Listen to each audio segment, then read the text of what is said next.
What if everything you knew was wrong? The history you were taught, the science you were told to trust, the politics you see unfolding, the psychology that shapes your mind, even the theology that guides your soul.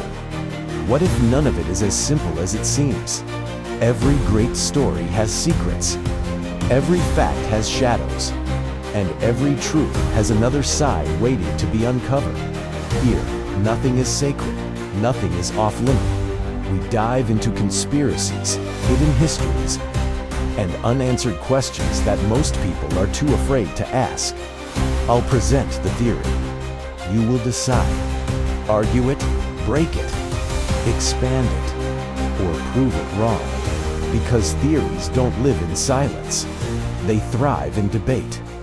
Welcome to Let's Theorize. Let's theorize. Are traditional families the safest? Let's theorize. Why traditional households are the safest. A traditional mom's electrifying. Debate on family fortresses.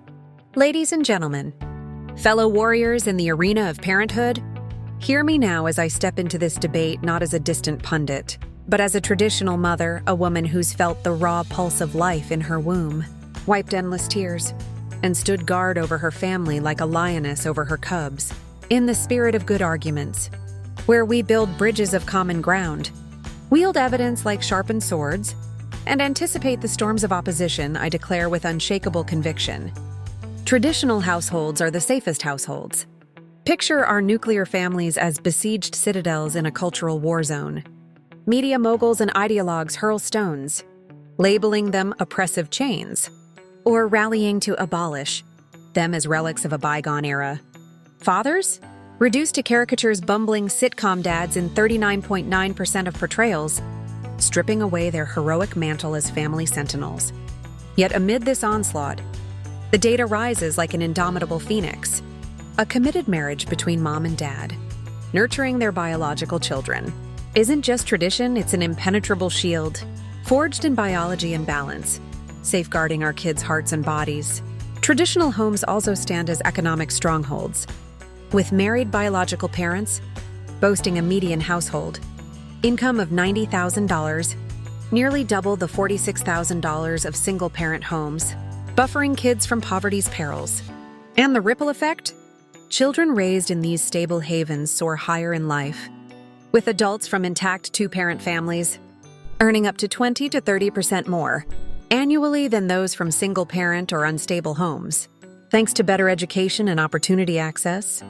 Tonight, I'll unleash 10 powerhouse arguments, laced with irrefutable stats, vivid metaphors, and the fire of a mother's unyielding love, not to prove why this model towers supreme. Exceptions? Absolutely valiant single moms scaling mountains, step-parents bridging divides with grace. But when society torches, the safest sanctuary, while alternatives invite tempests, we must rally. Let's debate with empathy. Evidence and eloquence for every child deserves this fortress. Argument 2, stepdads and boyfriends? Shadows that shatter illusions. From my fiercely protective vantage as a wife and mom, unrelated men loom like hidden thorns in a rose garden. The Cinderella effect strikes with brutal force. Kids with step-parents confront up to 100 times greater fatal abuse risk than in biological parent havens. The most potent red flag science has unveiled. Non-biological adults, like transient boyfriends, ignite exponential injury hazards. Single-parent homes, often strained by poverty's grip, face higher risks than traditional's wealth-bolstered stability. It's akin to cracking open your home's gates to wolves. Traditional families bolt them shut with biological locks, defying media's emasculation of dads. Argument 3, lesbian households' whirlwinds of hidden hazards. This stings, but truth demands daylight. An Australian parliamentary probe uncovers kids in lesbian-led homes facing up to 10 times heightened sexual abuse risk compared to traditional strongholds.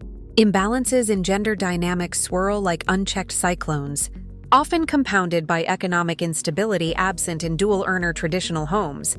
Without the mom-dad symphony, harmony fractures. Traditional composes a masterpiece of equilibrium. Argument 4, gay dads and scandals. Fissures and fragile frameworks. Headlines roar like thunderclaps. A Georgia gay couple imprisoned for 100 years after raping adopted sons and crafting abuse videos. A Texas adoptive father facing 40 years for assault. These expose non-biological vulnerabilities, with data signaling amplified maltreatment risks. Traditional. A DNA-forged citadel bolstered by economic strength, locking away harm like treasures in a sealed chest. Argument 5. Mom-dad duo. The dynamic duo. Defying danger. As a woman attuned to life's rhythms, I affirm.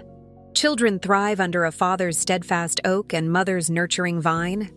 Two biological parent unions absorb shocks, dramatically cutting CPS interventions. Single-parent kids weather higher seas of violence and neglect, often in poverty's shadow with half the income of traditional homes. Father absence multiplies chemical abuse, risks by 10 and fuels delinquency fires. This duo isn't optional. It's an invincible alliance. Dads as thunderous shields, moms as radiant beacons, eclipsing media's dim portrayals. Argument 6. Genetic pull. Biology's magnetic force field. We women sense that cosmic tether from womb to world. Biological parents are hardwired sentinels, with adoptive or step setups inflating abuse odds significantly. Blood ties. Nurture attachment like gravity's embrace. Step homes? A staggering 40-fold abuse surge. Traditional harnesses this force field, amplified by financial stability, repelling threats like magnets in perfect polarity. Argument 7. Blended families. A mosaic marred by fault lines. Stepfamilies weave beauty, yet stats expose fractures. Elevated maltreatment persists. Even when wealth levels the field, rivalries simmer like fault lines. Unlike traditional's economic resilience shielding kids, traditional. A monolithic masterpiece, uncracked and enduring. Argument 8. Sexual abuse escalates without biological harmony. In lesbian-led homes, sexual abuse risks crescendo up to 10 times, with kids navigating heightened turmoil and trauma ties. Economic instability often amplifies these storms. Unlike traditional's wealth advantage, it's a discordant symphony. Traditional's biological harmony orchestrates peace. Argument 9. Fathers as vanguard, irreplaceable guardians. Biological dads decimate abuse threats. Perpetrators lurk predominantly in non-biological shadows. Fatherless kids soar in depression and delinquency, often amid poverty's strain. We women ignite life, but dads charge as vanguards. Traditional deploys this front line, unbreakable against media's siege. Argument 10. The eternal victory. Traditional's unassailable legacy. Biological two-parent realms amplify stability, forging identities like diamonds under pressure. No chasms, no spikes, the emotional pinnacle, bolstered by economic strength nearly doubling single-parent incomes. Kids from these homes launch into adulthood with earning power 20 to 30% higher, building legacies of prosperity. Pursuing modern illusions courts peril, vilifying nuclear with abolish. War cries or dad-demeaning barrages blinds us to its triumph. It's the eternal colossus, outlasting empires. In this arena of truth, the verdict is crystalline. Traditional households aren't just safe, they're sovereign. From one impassioned woman to you, let's reclaim this citadel. Exceptions honoring the rule. Safety isn't negotiable, it's our legacy. Thank you. Fortify your families with fierce embrace. Like and subscribe and never stop theorizing.